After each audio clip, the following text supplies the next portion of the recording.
Tu es une femme profondément bénie, parce que tu as vu cette prière le 9 juin. Je demande à Dieu de ne pas la montrer à tout le monde, mais seulement à celles qui se tiennent au seuil d'une restauration divine et d'un miracle. Laisse-moi prier pour toi et ta famille. Père Céleste, merci pour le don précieux de la vie de cette sœur. Tu la connais mieux qu'elle-même. Tu sais que la vie a presque tout pris.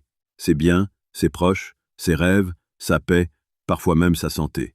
Et pourtant, elle est encore là. Non par sa force, mais parce que ta main la soutient. Tu vois ses larmes chaque jour. Tu vois la douleur qu'elle porte en silence depuis si longtemps. Tant de prières, tant de pleurs, parfois jusqu'au silence total. Mais Seigneur, tu comprends même les prières sans parole. Tu les as déjà entendues. Quand Anne, la mère de Samuel, est venue dans ton temple, le cœur brisé, ses lèvres bougeaient sans voix. Tu as vu son cœur et tu lui as répondu. Ce soir, Seigneur, écoute aussi cette sœur de la même manière. Tu connais Job. En un seul jour, il a tout perdu. Et pourtant, dans la cendre et la douleur, il a dit « L'Éternel a donné et l'Éternel a ôté. Que le nom de l'Éternel soit béni. » Non parce qu'il comprenait, mais parce qu'il te faisait confiance, même sans comprendre. Seigneur, cette sœur traverse aujourd'hui une perte semblable. Elle souffre, elle ne comprend pas, mais elle t'aime encore. Fortifie sa foi. Donne-lui d'obéir et de te bénir dans l'épreuve, comme Job. Et comme tu as restauré Job, rends-lui ce qu'elle a perdu et donne-lui encore davantage. Non parce qu'elle le mérite, mais par ton amour et ta miséricorde.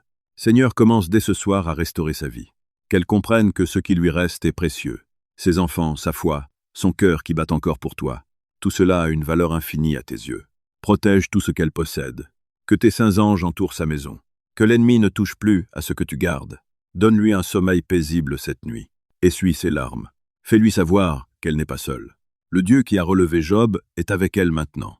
Seigneur, prépare aussi son cœur pour ton retour. Car un jour, tout ce qu'elle a perdu ici-bas n'aura plus d'importance. Il n'y aura plus de larmes, ni tristesse, ni solitude, ni douleur. Que son nom soit inscrit dans le livre de vie.